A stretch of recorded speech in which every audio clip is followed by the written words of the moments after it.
Assalamualaikum warahmatullahi wabarakatuh.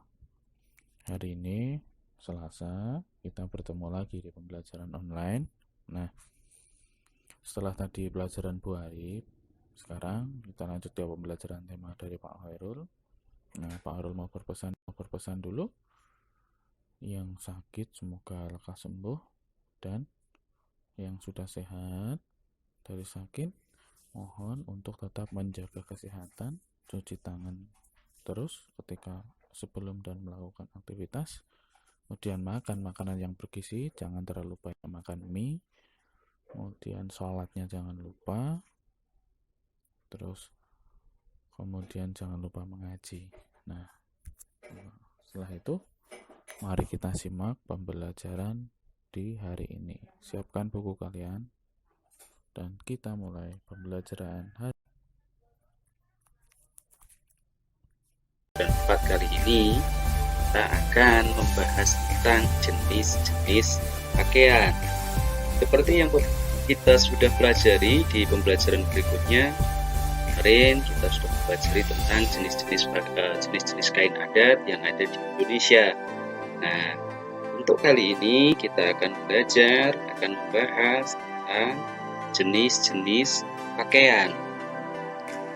Untuk pertama dalam pembelajaran kali ini, coba simak teks bacaan yang disajikan berikut ini.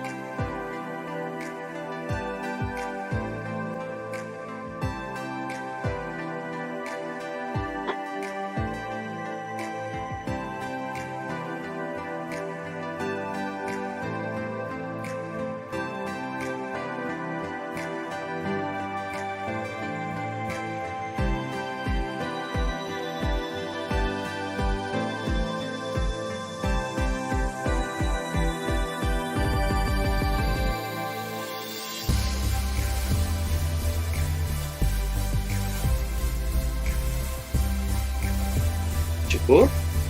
Baik. Pada teks bacaan yang berjudul jenis-jenis pakaian ini, apakah yang dibahas di dalam paragraf tersebut, di dalam bacaan tersebut?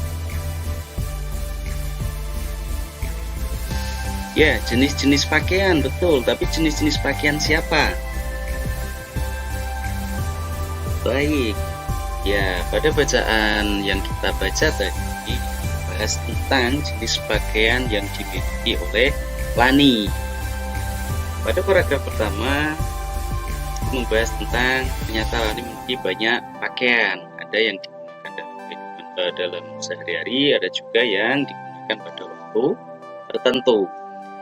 Salah satu jenis pakaian Lani ini yang terdapat pada paragraf kedua adalah seragam sekolah dan seterusnya. Nah, coba kalian simak kembali pada paragraf kedua dan paragraf ke-5.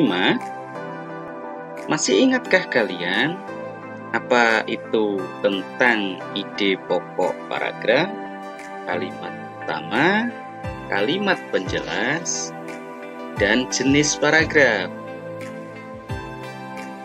Masih ingatkah? Apa itu ide pokok?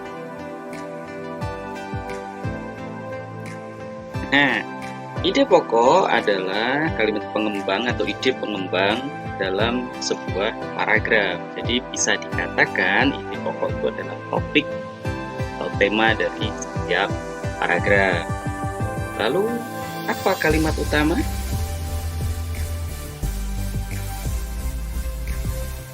Ya, kalimat utama adalah kalimat di mana di dalamnya terdapat sebuah ide pokok. Kalau kalimat penjelas, iya, kalimat yang menjelaskan kalimat utama. Berarti kalimat penjelas itu nanti dalam paragraf ada beberapa kalimat penjelas. Kalau jenis paragraf masih ingat?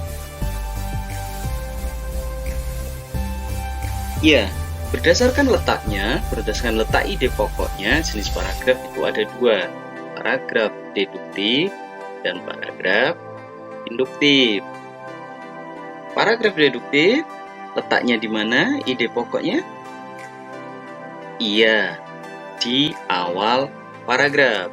Kalau induktif, kebalikannya ada di akhir paragraf. Nah, sekarang berdasarkan teks bacaan ini, coba kalian amati, kalian baca, kalian kupas. Pada paragraf ke-2 dan paragraf ke-5. Perhatikan paragraf tersebut, baca, kemudian uraikan. Apa ide pokoknya, apa kalimat utamanya, apa kalimat penjelasnya, dan termasuk jenis paragraf apa. Bisa dipahami? Baik, akan saya berikan waktu untuk kalian menguraikan hal tersebut. Nah, bisa dimulai dari sekarang.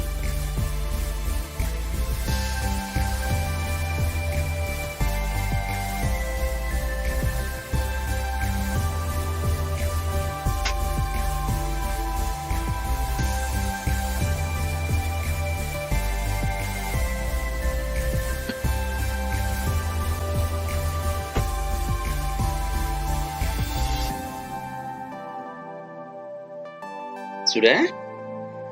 Kalau sudah, kita coba bahas bersama-sama. Baik, kita mulai dari paragraf ke-2. Diperhatikan bacaannya di sini. Salah satu jenis pakaian Lani adalah seragam sekolah. Lani mengenakan seragam saat pergi ke sekolah. Teman-teman Lani juga mengenakan seragam saat ke sekolah. Mereka mengenakan seragam sesuai jadwal. Sekarang diperhatikan. Menurut kalian, di manakah letak kalimat utama atau ide pokok? Di awal atau di akhir paragraf? Bagus. Kalimat utama atau ide pokoknya memang berada pada kalimat pertama atau di awal paragraf. Sekarang diperhatikan yang kalimat yang bergaris bawah. Apakah ini merupakan ide pokok? Bukan. Kita kupas. Apa ide pokok dari paragraf kedua ini?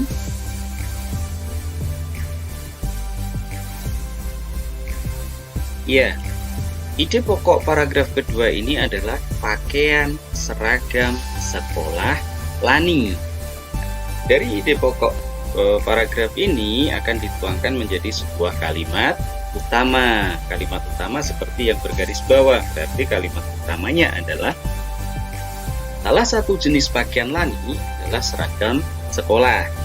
Nah, perhatikan, apakah kalimat utama ini mengandung ide pokok? Iya, berarti ini sudah tepat. Sekarang kita akan kupas tentang kalimat penjelas. Kalimat penjelas pada paragraf kedua yang pertama adalah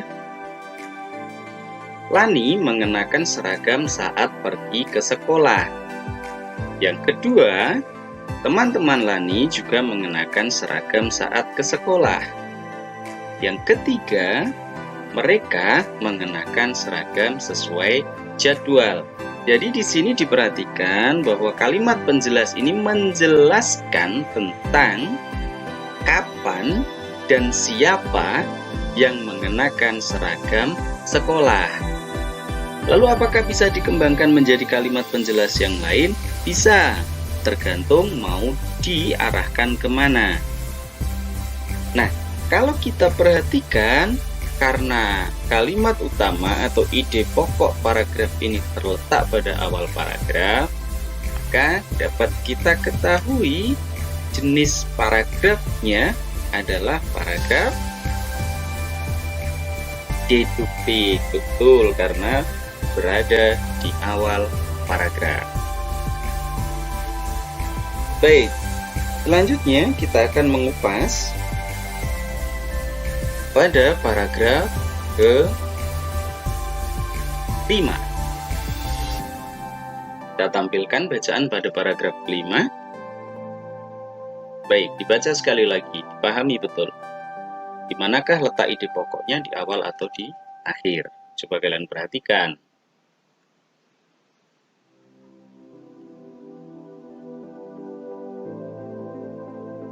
Oh, ada di mana kalimat utama atau ide pokoknya?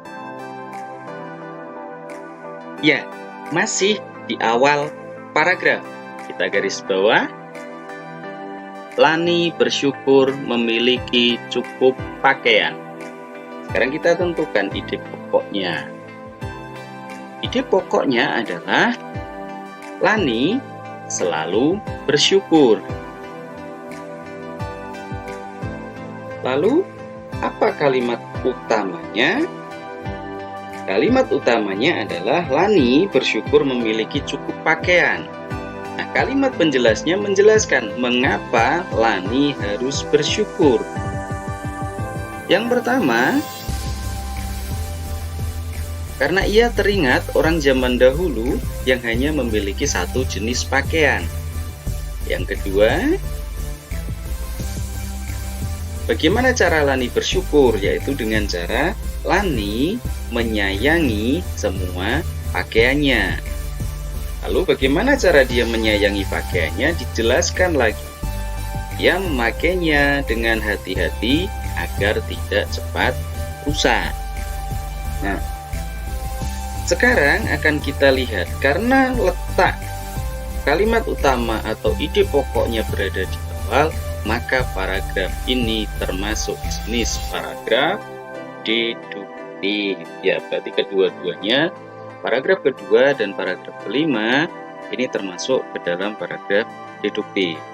Nah, baik anak-anak, apakah kalian sudah bisa memahami atau lebih paham tentang ide pokok, kalimat utama, kalimat penjelas, dan jenis paragraf? Bagus.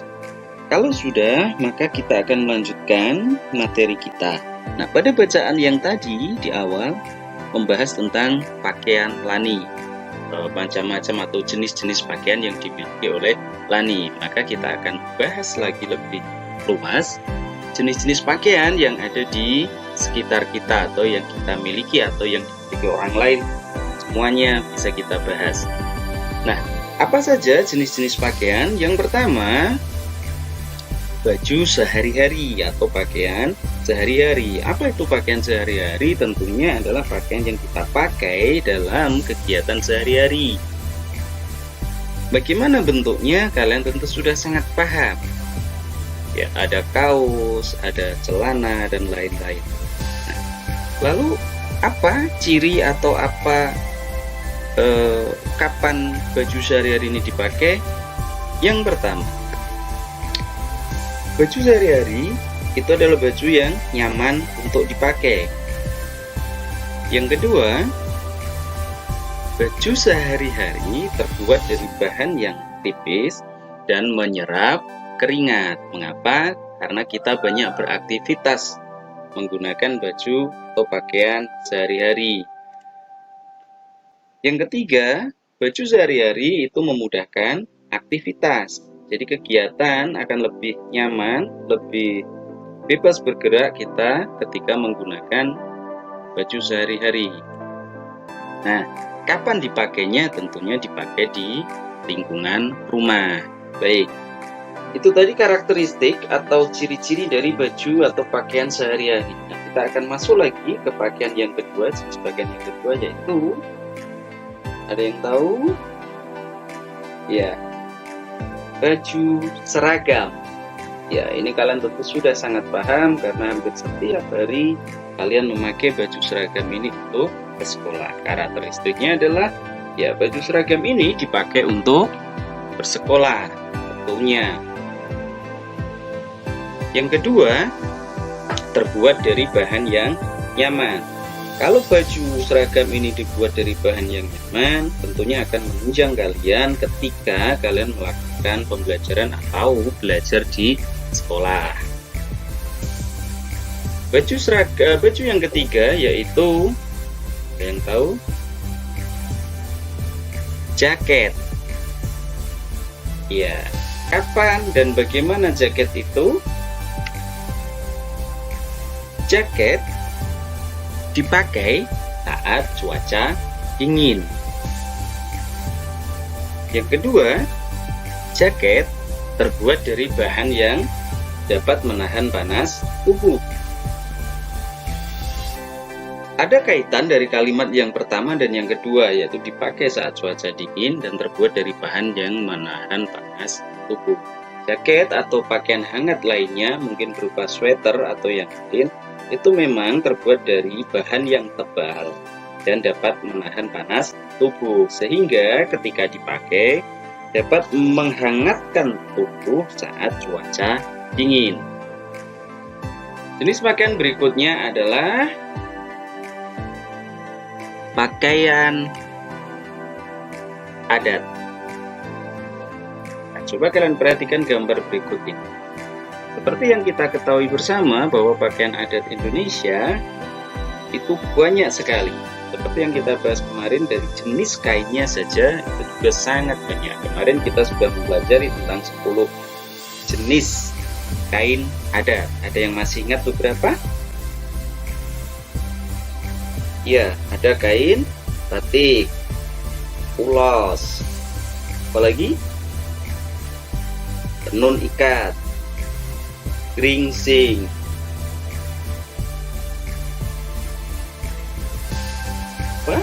songket, tenun Dayak, dan lain-lain. Nah, sekarang diperhatikan. Pakaian adat itu hanya dipakai pada saat-saat tertentu, yaitu biasanya dipakai pada saat ada upacara adat. Nah, bahannya tentunya karena ini pakaian adat maka terbuat dari kain adat. Kalau kalian simak pada gambar, jenis pakaiannya kemudian jenis kainnya itu memang berbeda-beda karena disesuaikan dengan adat setempat. Ya, itu tadi tentang pakaian, jenis-jenis pakaian. Yang terakhir tadi adalah pakaian adat. Nah, sekarang simak kembali gambar berikut.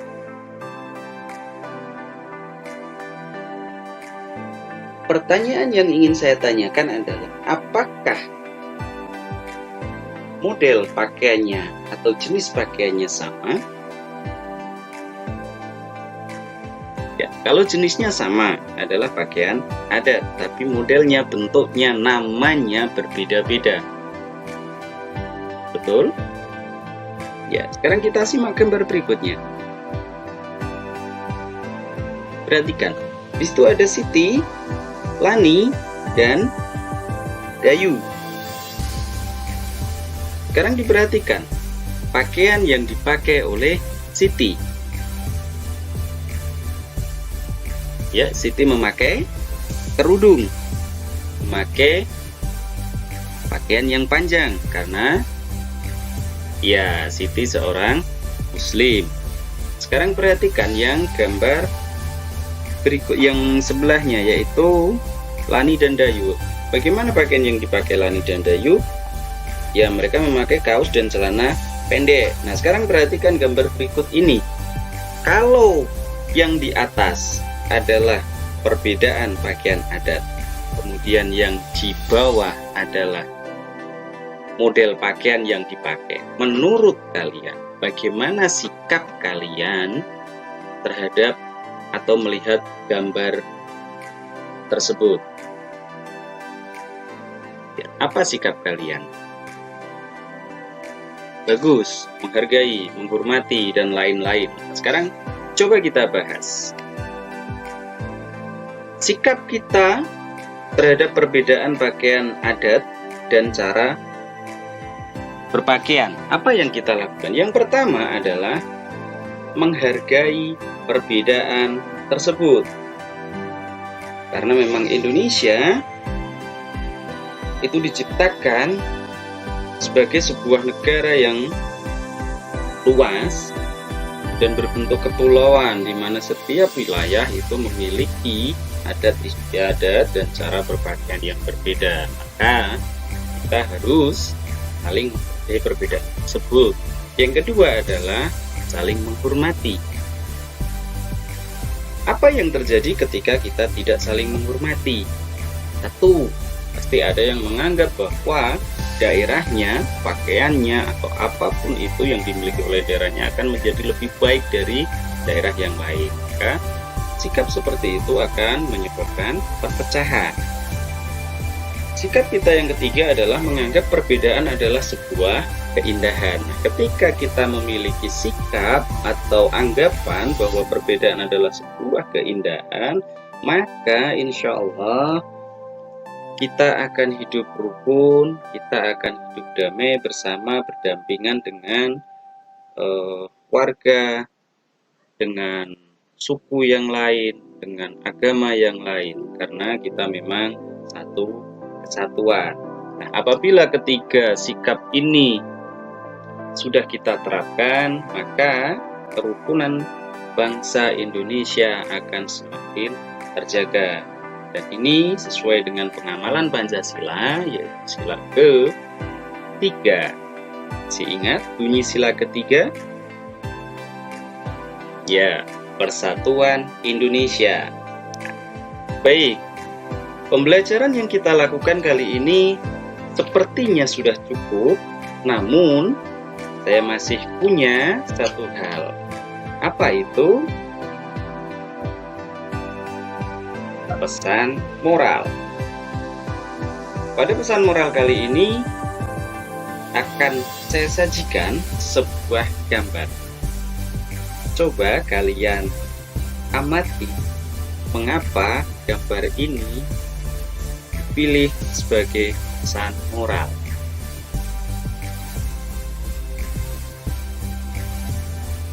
Tahukah kalian gambar apakah ini? Ya, pelangi. Mengapa pelangi dipilih di sini sebagai pesan moral untuk kalian lakukan? Kalian perhatikan, menurut kalian pelangi ini indah tidak? Sangat indah. Sekarang diperhatikan, dalam pelangi ada berapa warna? Ada 7 warna yang berbeda. Ketika perbedaan itu disatukan, terlihat indah, bukan? Iya. Nah, pesan moral kali ini seperti yang kita bahas sebelumnya, bahwa kita harus menghargai perbedaan, kita harus mempersatukan perbedaan, bukan mencari perpecahan. Kalau perbedaan-perbedaan itu dapat kita satukan dengan bagus, dengan baik, maka akan tercipta suatu keindahan seperti layaknya pelangi. Baik, demikian pesan moral dan pembelajaran kali ini. Terima kasih. Assalamualaikum warahmatullahi wabarakatuh.